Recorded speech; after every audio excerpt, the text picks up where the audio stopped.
Are you ready? Welcome back to the channel, everyone. This is A Strange Case of Sean, here with Chapter 7 of my story, 2 Words For Ya. A story written by me with some assistance from ChatGPT. Now I'm going to recap Chapter 6 briefly, but be sure to check out the previous chapters as well. It helps me greatly. Now this chapter will be split into 2 parts, NXT Deadline and Elimination Chamber, which will come out next week, so be sure to check out both videos. In Chapter 6, waves of exciting news rocked the WWE universe regarding the next 2 PLEs, NXT Deadline and Elimination Chamber. The Rock interrupted Chief Roster Officer Shawn Michaels and shared the news that the TKO board wants one sole world champion for both the men's and women's divisions, respectively. He announced that the world champions will fight each other at WrestleMania to crown an undisputed WWE champion. He also announced that each world champion will defend their championships in Elimination Chamber matches at the PLE. The winners of those matches will then earn a spot in the undisputed championship match at WrestleMania. NXT advisor to the CRO, William Regal, announces the NXT championships will be defended at NXT Deadline in Iron Survivor challenges. This made NXT Women's Champion and Royal Rumble winner Roxanne Perez irate.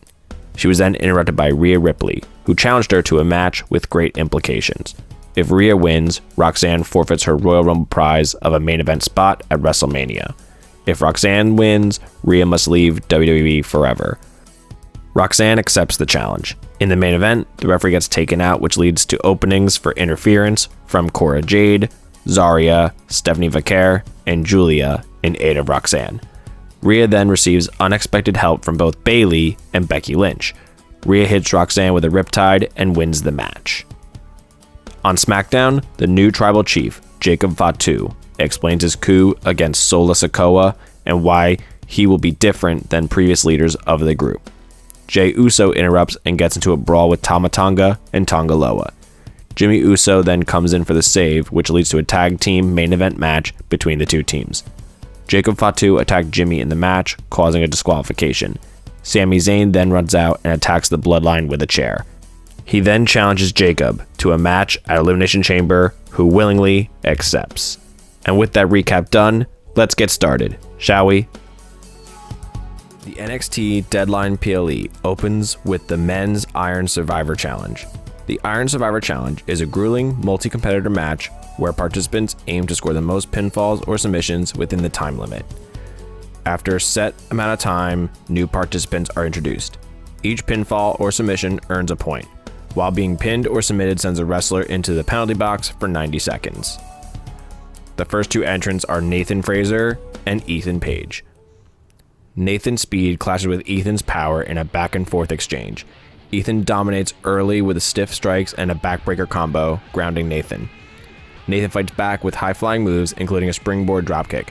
The first fall comes when Ethan catches Nathan mid-air and hits an Ego's Edge for the pinfall. Ethan taunts the crowd, boasting about getting an early point.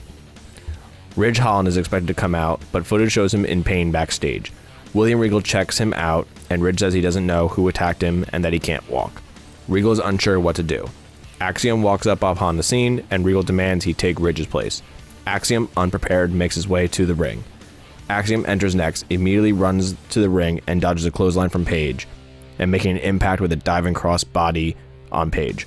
He takes down Page with methodical striking and transitions into a Fujiwara armbar on Ethan, forcing a tap out for his first point. Nathan runs back in and capitalizes on the chaos, pinning Axiom with a roll-up for his first point.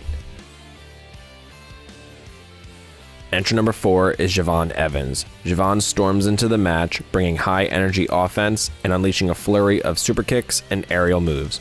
Javon and Nathan duel with high-flying moves and dodges. Nathan hits a codebreaker on Javon. As Nathan goes for a running knee, Javon dodges and hits a spinning wheel kick, knocking Frazer down. He climbs up to the turnbuckle and hits a moonsault on Nathan to score his first point. Ethan returns and takes advantage of Javon's momentum, delivering a powerbomb to Javon for his second fall.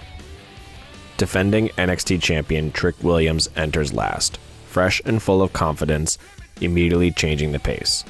He cleans house, hitting a spinning heel kick on Ethan and a pop-up spinebuster on Nathan. Trick scores his first fall by pinning Javon with the Trick kick. Ethan attempts to secure another fall with the Ego's edge on Axiom, but Trick intercepts him with a clothesline. Axiom counters Nathan's springboard cutter with a golden ratio, scoring his second point. Trick capitalizes by hitting Axiom with a slam dunk, pinning him for his second point.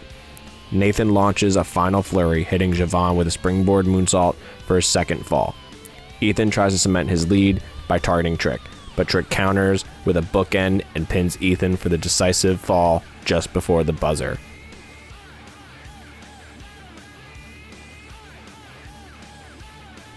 Trick Williams retains his NXT championship and celebrates in style, playing to the crowd and hyping his victory as proof that he's ready for the big stage. He also secures a spot at WrestleMania in the undisputed championship match. The main event of the evening is the Women's Iron Survivor Challenge, which sees NXT Women's Champion Roxanne Perez starting against Gigi Dolan. They start the match, each looking for an early advantage.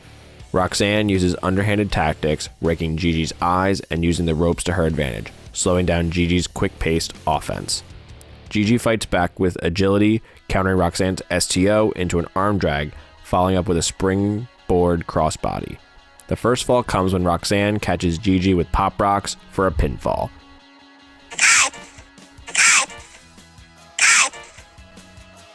As Gigi heads to the penalty box, Stephanie Vacquer enters immediately, taking her down with a head scissors and a running dropkick. Gigi re-enters and teams up with Vacquer temporarily, double-teaming Roxanne with stomps in the corner. However, Vacquer betrays Gigi, rolling her up for a pinfall as soon as her guard is down. Stephanie Vacquer scores a point, and Gigi goes back to the penalty box. Entrant number 4 is Giulia, who enters in with her trademark intensity, leveling Vacquer with a lariat and suplexing Gigi across the ring. She focuses on Roxanne, delivering a stiff backdrop driver and locking in the stealth Viper submission to force a tap out. Gigi attempts to surprise Giulia with a running STO, but Giulia reverses it into a bridging German suplex for another pinfall. Lyra Valkyria enters as the final competitor, electrifying the crowd with her aerial prowess. She takes out all the competitors with a springboard moonsault, then pins Vacquer with the Nightwing for her first point. Upon her return, Vacquer retaliates with a double jump tornado DT on Lyra, but is caught by Gigi, who plants her with a crucifix bomb for her first point.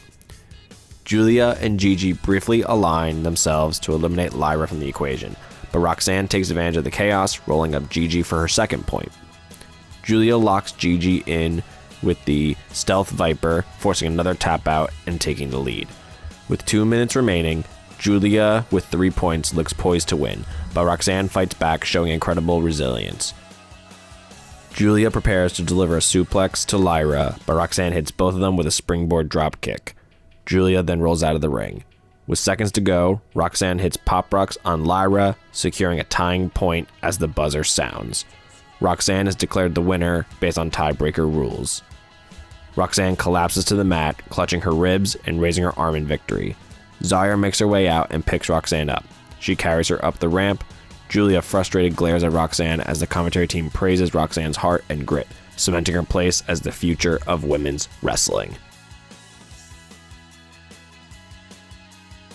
Chief Roster Officer Shawn Michaels watches the monitor and applauds Roxanne's performance. He is speaking with William Regal. Regal is glancing down at his phone. Shawn begins. "Hey, how good was that match? Even with the odds stacked against her, Roxanne's destiny remains unchanged as she heads to WrestleMania." Regal responds, "It indeed was a great match, and I have to give Roxanne her flowers for her perform." A phone is heard ringing, playing Shawn Michaels' theme, Sexy Boy. Shawn pulls out his phone and ignores Regal to answer it. "CRO, HBK here." "Wait, what? What do you mean? Tell me everything you know this instant." Shawn Michaels pushes Regal aside and walks off, still on the phone. The show fades to black and NXT Deadline ends. Trick Williams and Roxanne Perez retained their NXT championships while also earning spots in their unified championship matches at WrestleMania. Who else will be joining them? Find out in part 2 of Chapter 7, with the Elimination Chamber PLE coming out next week. Thank you so much for watching. If you enjoyed the video, please be sure to leave a like and subscribe. I appreciate all the support. Check out the previous chapters as well. Stay strange, stay awesome, and I'll see you in the next video.